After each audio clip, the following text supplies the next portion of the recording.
So the question is, what is my take on bench pressing with the head coming off of the bench? So, I've been in the industry for 25 years and I've been training for like 33 years. So I kind of have my habits pretty built in from early on. And I was always taught to bench with my head on the bench. So I did notice recently on social media that some coaches are talking about benching with the head off of the bench, but I'll be really honest with you guys. I didn't even investigate it. I didn't really go into it.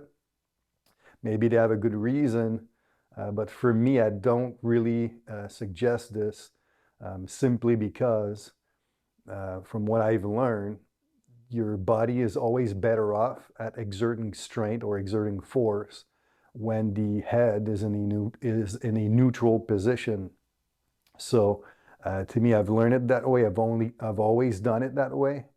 I've never ventured away from it in that sense. So to me, bench pressing, I always coach my athletes to keep the head on the bench, even to a point where I actually cue my athletes to extend the head into the bench. Not like crazy, just enough to get the neck extensors activated, as it does tend to increase neural drive to the muscle. So in my mind, my opinion is you should always train with as neutral a head posture as possible. So even on bench press, I would recommend this. That being said, I didn't really go into the why some people would suggest to put their head off of the bench. If an athlete cannot perform chin-ups, do I still do the chin-up progression during the competitive season? So this is a good question. But the thing is, the chin-up progression is quite demanding. So progression 1 is eccentric dominant, progression 2 is isometric, and progression 3 is assisted chin-up. So these are extremely demanding on a recovery curve. Plus, it's ideal to be done twice a week. And the problem with in-season training is with team sports, I typically recommend 2 full body training sessions. And in order to hit every muscle of a full body session, the amount of sets per exercise will never be as big or as high as during the off season. So the total volume you're going to reach on your chin up from these 2 sessions a week will not match the total volume you'll typically reach during the off season. So for this reason, not only will doing the chin up progression in season be really, really hard on the recovery curve because of the eccentric work and the damage it causes to the muscle fibers, you're just not going to get the same training effect because of overall training volume. So for this reason, if you can't perform any chin-ups during the season, I would recommend instead you perform pull-down variations.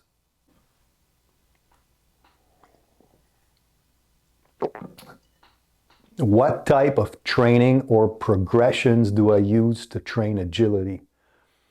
I do not train agility.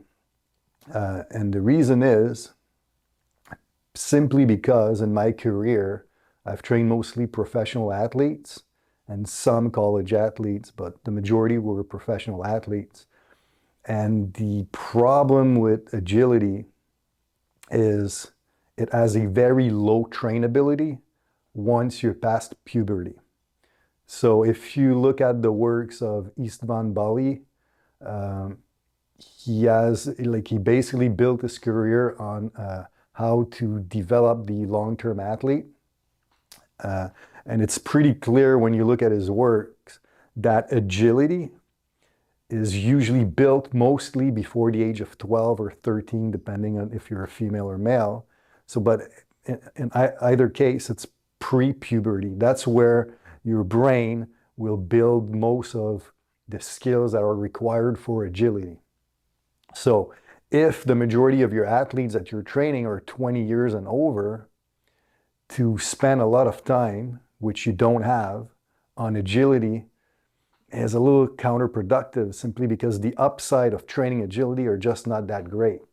Now, if you were to train a adult that, let's say, hasn't played the sport or hasn't trained in a while because of an injury, for example, then you could reintroduce agility training into the mix for a little bit to regain the lost skills in that specific field prior to the competitive season.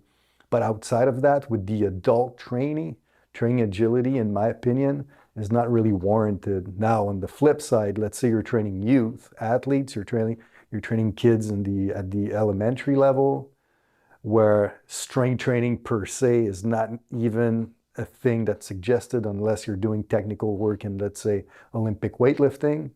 Then you can spend a lot of time doing agility because the upside or the trainability of agility at this point in time is so much greater. Okay, all of the skills are going to develop at a young age. You will maintain and will translate to your performance later on in your athletic career. So this is when you really, really should focus on agility. And especially like if, like a lot of our students, you're coming from the private sector, your athletes in the off season, you have them for maybe an hour, 3, maybe 4 times a week. So if I only have my athletes 3 to 4 hours a week, I'm going to focus that time on the parameters that have the highest trainability, and one of those is strength. Strength is highly trainable. Strength carries over to everything else. Strength will carry over to increase then strength endurance, increase in speed, increase in power.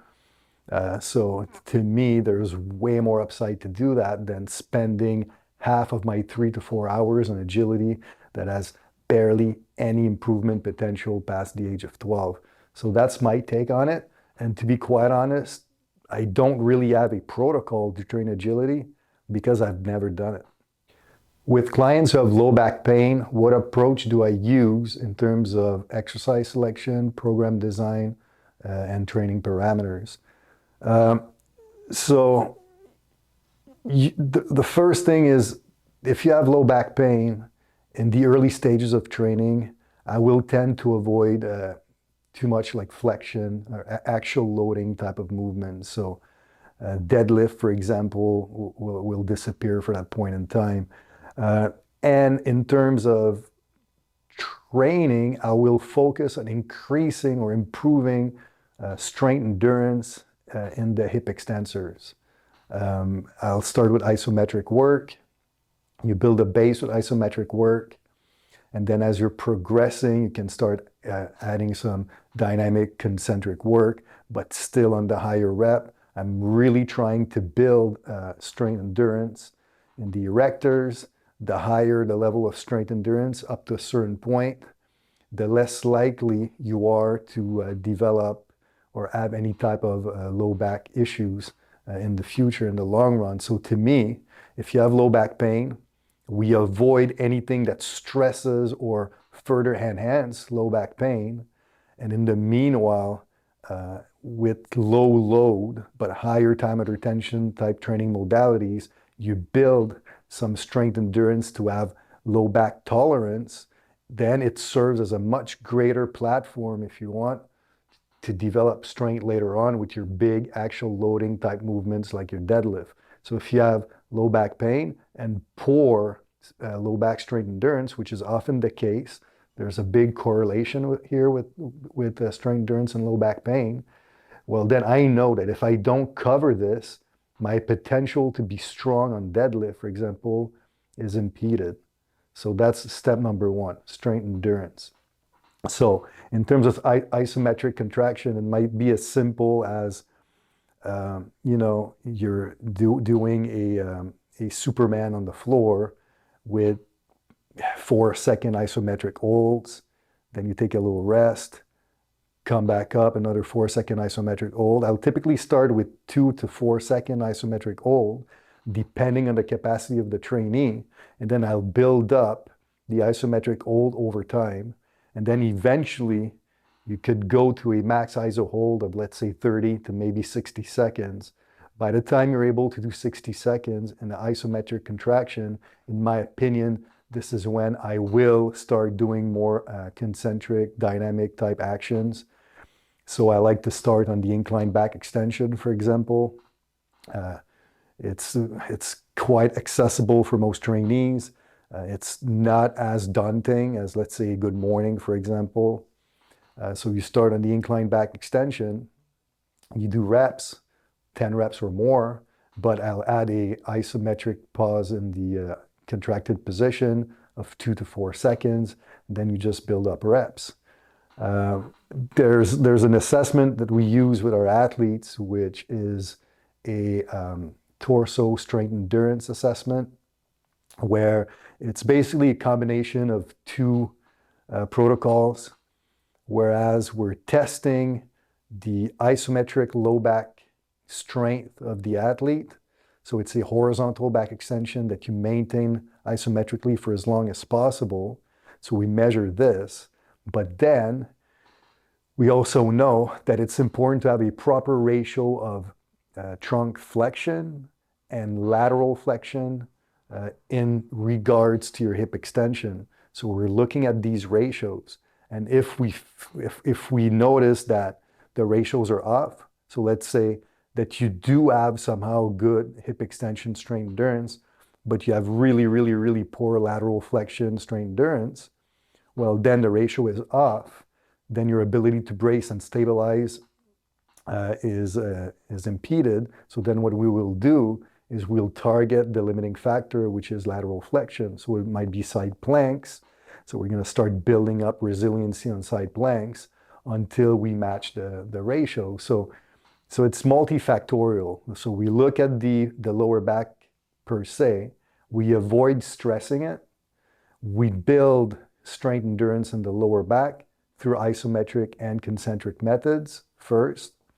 Then we look at the ratio on a 360 degree perspective of lower back strength endurance, lateral flexion strength endurance, and flexion strength endurance. If there is a problem or if there's a mismatch in the ratios, we address the limiting factor. If the ratios are good, but it's literally just the hip extension strength endurance that's poor, well, then we'll bring everything up just to make sure that our stones are covered when it comes to proper overall strength endurance to maintain a healthy lower back. So what do we do at Kilo when it comes to warming up or preparing for the strength training session? So the reality is a lot of us in this industry, especially us coaches, it's either we're standing training our clients, so moving all over the place, or we're sitting down writing programs or getting educated, so we're being in a passive state. So if that's the case, then I definitely recommend once you get into the gym that you do a dynamic warm-up. And a dynamic warm-up, like we have one on our YouTube page called the Kilo Dynamic Warm-Up. It's about 8-10 minutes max, where it's a combination of multiple movements that targets basically all the main joints or motor patterns of the human body. And then, so basically what that serves is it just kind of like wakes you up, in the sense that you're going from sitting or just standing to actually being into movement, increases blood flow, increases brain activity. There's some dynamic stretching element to it, which is good on a neural inhibition perspective. But you do the dynamic warm-up just to kind of like prep your body for the task, for the task of training in general. So this is what we call our general warm-up. So the general warm-up is a dynamic warm-up, 8 to 10 minutes. It doesn't have to be super extensive, just enough to put your body temperature up, activate your nervous system a little bit, just to get you ready. Now, what's more important is your specific warm-up. The specific warm-up, let's say you're doing like a squat session and the squat is your first exercise. The specific warm-up should be squatting. Because what your body wants to know right before you train is, what type of load are we going to do today? What type of range of motion are we going to get into today? And what actual velocity are we going to be training at? So the best way to do that is to actually do the exercise that we're training. So let's say, for example, you're doing 6x4 on squat with a 40x0 tempo. Well, then your specific warm-up should be squats with the exact same range of motion that you're doing in training, with the exact same 40x0 tempo, and then you're slowly preparing your body for the load by doing a series of warm-up of increasing loads. So typically, if you're doing like 7 reps or higher, so lower intensities, 2 sets will be enough. So we'll do a first warm-up with 6 reps at 40x0 at 50% of the load that you're going to use on your first set. So let's say your first set, you're going to use 100 kilos. Well, then your first warm-up set, you're using 50 kilos for 6 at 40x0. Then you would increase the weight up to 70% or 75. So now with 75 kilos, you're going to do 4 reps at 40x0. By that point in time, most people will be able to go and do their working sets. But now if you're doing 6 reps or less, so higher intensities, closer to your relative strength, now we suggest doing maybe at least 1 more set, maybe 2 more sets. So it would look something like 6, 4, 2, and maybe a single. And then what you do is you do 50% for 6, 70% for 4, 90% for 2, and maybe if you need it, 95% for 1. Like if you're really, really strong and using a ton of weight. So this will just like slowly coax you towards the actual load you're using. But at the same time, if you're doing the 40x0, it's telling you what velocity you're training at. And then by going to your actual full range of motion for each and every set, then you're also teaching the range of motion. So this is the specific warm-up, which is really, really important. But especially if you've been sitting around prior to your strength training session, make sure that you go through the general warm-up before you do your specific warm-up.